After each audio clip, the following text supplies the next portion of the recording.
Welcome to new TV Telugu. Warangal వరదల్లో మునిగిన వారికి ఇంకా పరిహారం అందలేదని తెలంగాణ జాగృతి అధ్యక్షురాలు కల్వకుంట్ల కవిత ఆగ్రహం వ్యక్తం చేశారు. ముఖ్యమంత్రి రేవంత్ రెడ్డి పర్యటించి 15 రోజులైనా పరిహారం అందలేదని చెప్పారు. ఉమ్మడి వరంగల్ జిల్లాలో జాగృతి నిర్వహిస్తున్న జనంబాట కార్యక్రమంలో ఆమె పాల్గొన్నారు. రాష్ట్రంలోని దేవి పుణ్యక్షేత్రాల్లో ఒకటైన భద్రకాళి అమ్మవారిని ఆమె దర్శించుకున్నారు. ఆలయానికి చేరుకున్న ఆమెకు అర్చకులు పూర్ణకుంభ స్వాగతం పలికారు. అనంతరం పట్టణంలో పర్యటిస్తూ స్థానిక మీడియాతో మాట్లాడారు. దయచేసి ఎండగట్టండి. చాలా ఘోరమైన దుఃఖంలో ఉన్నారు రైతులు.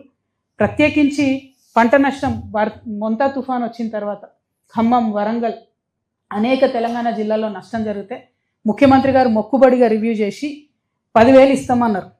ఇంతవరకు అన్ని చోట్లకైతే రాలే. అదేవిధంగా పత్తి తడిచిపోయింది ఘోరంగా. సీసీఐ అయితే ఇంతవరకు కొంటలేదు. పైగా కొత్త నిబంధనలు. రోజు 7 క్వింటాలే కొంటాం ఎకరానికి అని ఒక నిబంధన. తేమ శాతం 12 లోపల ఉండాలని.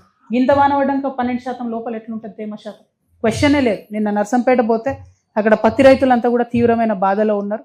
దయచేసి ఈ అంశాలపైన ప్రభుత్వం సీరియస్గా దృష్టి పెట్టాలని చెప్పి నేను కోరుతా ఉన్నా. అయితే ఈ పంట నష్టం చూద్దామని చెప్పి మేము వర్ధన్నపేట టేక్లగూడెం పోతే అక్కడ కాంగ్రెస్ నాయకులు వచ్చి రైతులను బెదిరిస్తారట. మీరు జాగృతి వాళ్ళు వస్తే మీరు వాళ్ళకి పంట నష్టం సంగతి చూపిస్తే మీకు పంట నష్టం ఇప్పుడు రాసినామా తీసేస్తామంటారట. ఏం మీ అయ్య జాగిరా తీసేయడానికి? ఎట్లా తీసేస్తారు? మీరు బెదిరిస్తే భయపట్టోళ్ళు ఎవరైనా ఉన్నారా అనుకుంటున్నారా?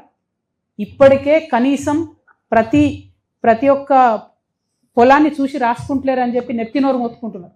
అగ్రికల్చర్ ఎక్స్టెన్షన్ ఆఫీసర్లను పెట్టుకున్నది ఎందుకోసం? 5,000 ఎకరాలకు ఒక ఆఫీసర్ ఉంటే ఇటువంటి విపత్తులు వచ్చినప్పుడు రైతులకు లాభం జరుగుతుందని పెట్టుకున్నాం. ఇవాళ వాళ్ళు పని చేయకుండా ఎమ్మెల్యేలు బెదిరించడం ఏంది? ఇది కరెక్టా? వరంగల్ లాంటి జిల్లాలో మనం చూస్తూ ఊరుకోవచ్చా? దయచేసి ఆలోచించాలి. బరాబర్ చూస్తాం అవసరమైతే పంటలు పోయి. మీరు ఇవ్వాల్సిందే పంట నష్టం.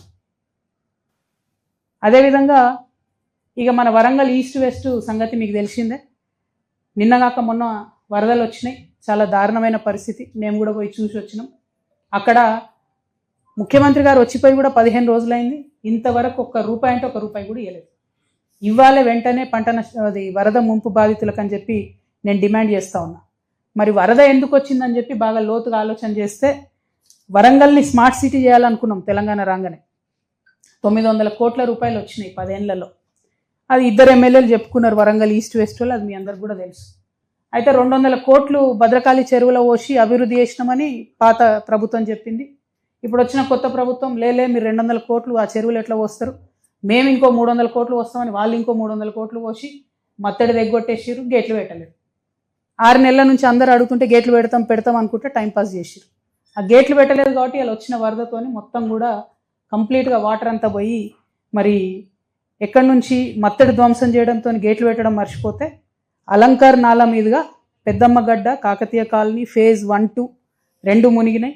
మళ్ళీ అలంకార్ జంక్షన్ నుండి ములుగు జంక్షన్ వరకు వరద నీరుతో నిండింది కాబట్టి చరిత్రలో మొదటిసారి హన్మకొండ వరంగల్ మధ్యలో రాకపోకలకు అంతరాయం ఏర్పడ్డది.